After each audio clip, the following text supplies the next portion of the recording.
Hello dear student, কেমন আছো? I hope প্রত্যেকে শুধু ভালো নয়, ভীষণ ভালো আছো। স্ক্রিনের উপর একটা কোশ্চেন দেখা যাচ্ছে। কোশ্চেনটা কি বলেছে যে 24 দিনে একটি সেতু নির্মাণের কাজ 1/3 সম্পূর্ণ হলো। বেশ, তারপর আরও 64 জন লোক নিযুক্ত করা হলো। বেশ, বাকি কাজ 16 দিনে সম্পন্ন হলো। বেশ, প্রথমে কতজন লোক লাগানো হয়েছিল? বেশ, প্রথমে আমি একটা লাইন লিখছি।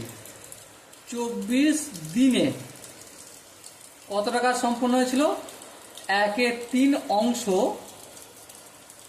কাজ সম্পন্ন হলো কতজন মিলে? x জন শ্রমিক মিলে। কতজন শ্রমিক মিলে? x জন। এটা আমি ধরলাম। বলো, কোনো আপত্তি আছে? না, কোনো আপত্তি নেই। চলো, ঠিক আছে। এবার দেখো, 24-এর বদলে আমি 1 দিনে বলছি। তাহলে দিন করেছি, কমিয়েছি। হ্যাঁ, দিন কমিয়েছি। তাহলে দিন কমালে কাজের পরিমাণটা একই রাখলাম, তাহলে শ্রমিকের পরিমাণটা বাড়বে না কমবে? ডেফিনেটলি বাড়বে। বাড়বে, কত গুণ বাড়বে? 24 গুণ বাড়বে। তাহলে 24 গুণিত x জন শ্রমিক। এই জায়গাটা কি বোঝা গেল? ডেফিনেটলি বোঝা গেল। চলো আগে যাই।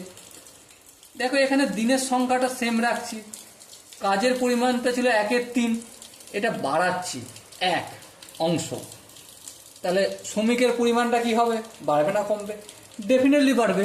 তাহলে কি হয়ে যাবে? এটা 24 গুণিতক x গুণিতক 3/1 জন শ্রমিক। হ্যাঁ, ঠিক, বোঝা গেল। এবারে আমি কি করছি না, এই একজন একদিনে 1 কাজ সম্পন্ন করে এতজন, আমি একটু দিনের পরিমাণটা একটু বাড়িয়ে দিই। কতদিন? দেখো, বইয়ে বলেছে 16 দিনে সম্পূর্ণ করেছে বাকি কাজটা, তাই তো? তাহলে 16 দিনে আপাতত বাকি কাজের বদলে আমি 1 করছি, নাহলে বুঝতে অসুবিধা হতে পারে। তাহলে কি হবে? এটা 24 × x × 3। 16 দিনে, একদিনে যতটা কাজ হচ্ছে, যতজন শ্রমিক করছে, 16 দিনে যদি করে তাহলে শ্রমিক কম লাগবে। হ্যাঁ, কত কম? 16 ভাগ কম। এই 16 লিখলাম। বেশ, এবার 16 দিনে কত অংশ কাজ? 1 কত অংশ সম্পন্ন করেছে? 1/3 সম্পন্ন করেছে। তাহলে বাকি কতটা রয়েছে? 2/3। হ্যাঁ, পুরো কাজটা কতটা? 1 ভাগ কাজ শেষ করেছে 1/3, তাই না? তাহলে 1 থেকে 1/3 বিয়োগ করলে কত হয়? ডেফিনেটলি 2/3 হয়।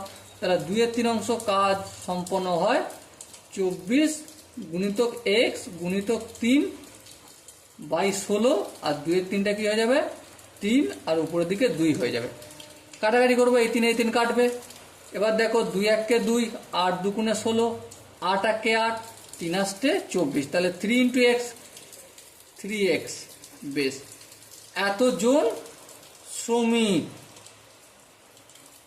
এবার তোমরা বইটা একটু ধ্যান দিয়ে পড়ো, কি বলেছে দেখো। বলেছে যে তারপর আরো 64 জন শ্রমিক নিযুক্ত করা হচ্ছে। কতজন শ্রমিক? ধরেছিলাম আমি x জন, তারপর 64 জন শ্রমিক আমি নিযুক্ত করলাম। ঠিক আছে, নিযুক্ত করে কতটা কাজ করলাম? 2/3 পরিমাণ কাজ করেছি। কত দিনে করেছি? 16 দিনে। কতজন শ্রমিকে? এই x/64 জন শ্রমিকে। আচ্ছা, x/64 জন শ্রমিকে আর 3x, এই দুটো কি একই? তাহলে অবশ্যই একই, তাই না? 16 দিনে 2/3 কাজ সম্পন্ন করে কতজন শ্রমিক? 3x জন শ্রমিকে। আবার একই লাইন বলছি, দেখো, 16 দিনে অবশিষ্ট কাজ মানে 2/3 কাজটা কতজন সম্পন্ন করেছে? যতজন আগে ছিল তার সঙ্গে 64 জন শ্রমিক অ্যাড করেছি। তাহলে এই দুটো শ্রমিক কি এক? অবশ্যই এক। এবারে ক্যালকুলেশন করব। 64 থাকলে এদিকে, এক্সটা অপরের দিকে নিয়ে গেলে মাইনাস হবে। 3x থেকে একটা x বিয়োগ করলাম, তাহলে কি পেলাম? 64 = 2x। এই দুইটা অপোজিট দিকে নিয়ে গেলে কি হয়ে যাবে? ভাগ হয়ে যাবে। 64কে যদি আমি 2 দিয়ে ভাগ করি তাহলে কি পাবো? 2 × 1 = 2, 32 × 2 = 64। তাহলে কত আসলো? 32। তাহলে প্রথমে কতজন শ্রমিক লাগানো হয়েছিল? অবশ্যই 32 জন। ওকে, সো মাই ডিয়ার হোয়াটসঅ্যাপ, এখানে 4টে অপশন আছে। প্রথম অপশন আছে 64 জন, দ্বিতীয় অপশন আছে 32 জন, তৃতীয় অপশন আছে 30 জন, এবং চতুর্থ অপশন আছে 24 জন। কোন অপশনও ঠিক? আই হোপ সেটা আর বলার অপেক্ষা রাখে না। ওকে, চলো দেখা হচ্ছে পরের এরকমই একটা ধামাকাদার সেশনে। ততক্ষণ পর্যন্ত তোমরা খুব ভালো থেকো, সুস্থ থেকো। দেখা হচ্ছে পরের সেশনে। জয় হিন্দ।